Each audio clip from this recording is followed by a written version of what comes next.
Hello everyone, hope you all are doing good. My name is Mansha Hussain and these videos are brought to you by Mavio. In this lecture we are going to study about Cloud IoT, Internet of Things, OTA pipeline and privacy preserving learning. So since we are dealing with hospital and patients, we cannot just simply give away all our private data on the cloud because we would be violating HIPAA, GDPR, and other compliances like this. So, what are the privacy preserving learning techniques using which our model can learn from the data and we are not also exposing the data over the cloud or over the internet? So, this is what we are gonna learn in this lecture. First of all, we have to understand what IoT is, what Internet of Things basically is. Think of it as physical devices connected to the internet that collect and transmit data automatically. Okay, when I first heard this, the only thing that came into my mind was sensors because this is how sensors actually work. They are physical devices, they are connected to the internet, and they transmit data automatically. Example, your smartwatch. In the examples are included here in analogy as well. Think of a hospital as a smart city, medical devices, ECG patches, glucose monitoring, continuously collecting and transmitting data for analysis. Just like a smartwatch, your data is connected and it is displayed to you. Why? Because it has a sensor in it. In health, wearable ECG patches, continuous glucose monitors, ICU ventilators, smart watches with SpO2 sensors. These devices run AI ML models to detect anomalies in real time. No doctor needed for every check. Cloud IoT. Now, how does Cloud IoT come into place? Like we discussed edge devices previously in the lecture, that if that AI ML model is running locally on the device, it is known as TinyML or edge deployment. But if that IoT related device is transmitting data over the cloud, then it means this is Cloud IoT. Connect to platforms like AWS for storage, model updates, and coordination. The problem, models go stale. Why deployed AI models need updates? Imagine training a doctor on 2015 textbooks. By 2024, guidelines changed, new diseases emerged. AI models face the same problem. The model drift. The distribution of patient vitals shift. New populational season flu post COVID patterns. The conceptual drift. The relationship between features and outcomes changes. A drug stops working, a biomarker need gains new meaning. Device drift. New sensor hardware changes calibration and noise profile, invalidating the original training data. Key challenge, there are thousands of IoT devices across many hospitals. You cannot visit each one to upload new model. You need an automated remote update mechanism. This is OTA. And this is also what we did in model registry. What did we do? For every software as a medical device, we updated that model. We went from version 1 to version 2. And the drift part is also very real. Things that devices and that medications that were previously working won't be working right now because mutation is a big part of human biology. Even the virus changes itself so that it is not affected by the previous modifications. This is why when you are having medication over the season, they stop working. Why? Because it has mutated, the virus has mutated. So this is exactly what happens to AI. If you trained it on your more previous model, on previous data, it would probably stop working on newer data because the relationship between those features, those variable has been changed. OT updates, the Netflix analogy, pushing new intelligence to devices without touching them. This is why we call it over the air, delivering software or model updates wirelessly to remote devices without physical access. This is why when I told that when we would be, it is literally impossible to collect all the SAMD devices, okay, and then giving away new ones with new model integrated. And this is exactly why we don't do it, because we have this better facility. The update is a new model file, TensorFlow Lite.tf file or Onyx format compressed model. Safety, if the new model fails validation on device, it rolls back to previous version automatically. The full pipeline for retraining in cloud to to a device running a new model.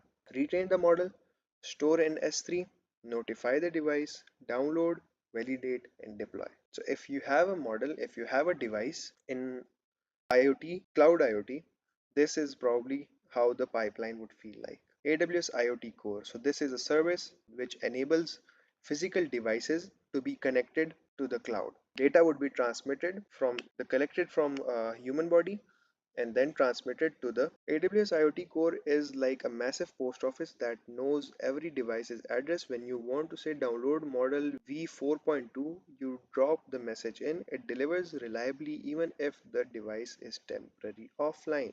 AWS IoT Core manage cloud service for secure device connection, communication, and command at scale. Uses MQTT protocol, a lightweight publish sub or pub sub protocol designed for low bandwidth IoT devices. Each device subscribes to a topic, hospital ICU device 42 update. Publishing to that topic reaches that device. So this is how pub sub works. You have to subscribe to a topic and the related info would be given to you. MQTT is a lightweight pub-sub model. It's a lightweight pub-sub protocol, originally built for oil pipeline sensors, ideal for weak hospital Wi-Fi. Device shadow, a virtual copy, a digital twin of device state in cloud, persists desired state until device reconnects. So, if you have a bad Wi-Fi over the hospital, the changes you made would be stored in this device, in this digital twin. And when the device reconnects, it is going to just overtake that. Virtual JSON document in AWS representing device state works even when device is offline. Security devices authenticate with X.509 certificates like passport proving they are legitimate. So anything over the AWS or over the cloud, you'll probably deal with S3 because it is a very good way of storing, probably the best way of storing files, and then you also get which you can easily plug anywhere. This is why everything around the cloud for file storage of those files that are being used, that will be used, they always have S3 in them. Where trained models live before they are pushed to devices, S3 is a gigantic warehouse. After a trailer sews a new suit, it's stored with version tag. When a store needs the latest suit, it fetches it from the warehouse using that specific shelf code. Simple storage service. AWS Object Storage, an infinitely large durable file system accessible over the internet. This is the best part because you're storing and you're getting a URL for that. Model stored with version keys, models ECG classifier, versioning. S3 keeps all previous version. If v4.2 causes problem, instantly revert to v4.1. Pre-signed URLs, the device gets temporary expiring download link, secure no credentials on the device. Handles file storage together, they form a delivery backbone of OTA pipeline. So this is how we this is how it works. IoT Core use MQTT and then we also have S3 which helps the to and fro communication. The full OTA pipeline would look like retrain. Okay, why is it here retrain and not just train? Because it can be train as well. Okay, because this is probably we are dealing with model versioning, right? So this is why we are using retrain again and again. That models also drift. Okay, so we have to train them on the fresh data, then we retrain it like we previously in our other videos saw. That model is stored into S3. Notify. AWS IoT Core publish update message to device topics. Those which have subscribed to that download, the device downloads the new version. It validates device check SHA checksum, confirms the file wasn't corrupted or tampered with. Swap. Device automatically replaces the old model on sanity failure automatic rollback. And confirm. Device publish acknowledged back to IoT Core. Device shadow update to reflect the new model version. AWS IoT job marks complete as. The privacy problem. Okay, so now we have gone to the second part of this lecture. Why we cannot simply send patient data to cloud for training. Analogy: 5 hospitals each have patient diaries. To train smarter AI, they need to combine them, but those diaries contain deeply personal secrets. Sharing with any central party violates patient privacy and often the law. So you literally can be sued just because you didn't keep your patient's data. Classical ML requires a raw data sent to one place, but patient data is most sensitive category of personal data. Sorry guys. HIPAA, USA and GDPR, Europe regulations strictly limiting who can access, store and transfer patient records. So the cloud also helps in this regard. If you're dealing with data which is in highly sensitive, cloud helps you in this because they often have services designed for HIPAA and GDPR. With hospitals see competitive legal and ethical barriers exist when sharing would improve care.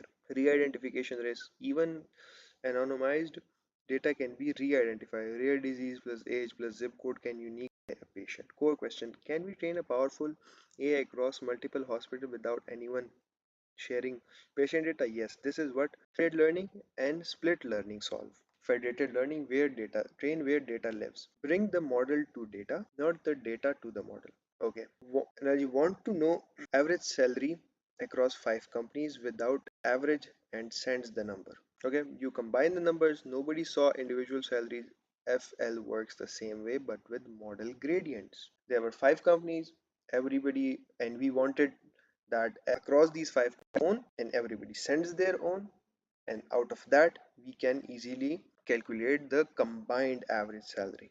Okay, how it works: central server sends the current global model to each hospital, trains locally on their own data. Okay, the central server, what it did, it sent the current global model, the one they are using, and they send it to the hospital, and each hospital trains it on its own data, and then it gives back. It does not give the raw data. It updates the weights of that model and sends it back to the server. Aggregation: server fetches fed average, federated averaging, a weighted average of all updates to produce an improved global model. Iterate for many rounds until global model converges. Privacy: the best part about this was the data that never left hospital. It was trained inside that hospital with that patient data. That model was that since the model usually works on neural network, there are gradients and there are weights. So their data affected the weights of this global model that you were using, and so did the other four hospitals did, and finally they converged all. So this is how federated learning helps with privacy preservation. And now we have another technique, split learning, and put it all together. I'm sure you have heard about map reduce. So this is exactly what it does. Factory split across two buildings. Building A processes raw material and sends only a half finished product to product B. Building B never sees raw material. It only sees partial, known as smashed data slash activation. So what is split learning? There was a full system. They cut it in half. I do this work, then you get this, and my work is your raw data. My finished work is your raw input. I did the thing. Device runs the first layer, encoding raw data into abstract features. Only the intermediate activation are sent to the server, abstract numerical vectors, not the data. Server compute loss sends gradient back. Okay. Full system. FL and SL trains model privately. OTA deploys it to devices, run inference, drift detected, cycle repeats. Privacy preserving and continuously improving. And this is such a beautiful, this is how the entire OTA works. We have combined different aspects and now we have a full architecture for medical data science. So this was all about IoT, OTA pipeline and privacy preserving learning. Since the IoT is related to devices, okay, this cannot be practiced until there are devices, but I have curated a document, mock data, and if you go step by step with that, create like a mock version of Cloud IoT. So yes, this is it. I want you guys to follow along, and using that document you would be able to see this in action. So thank you so much everyone.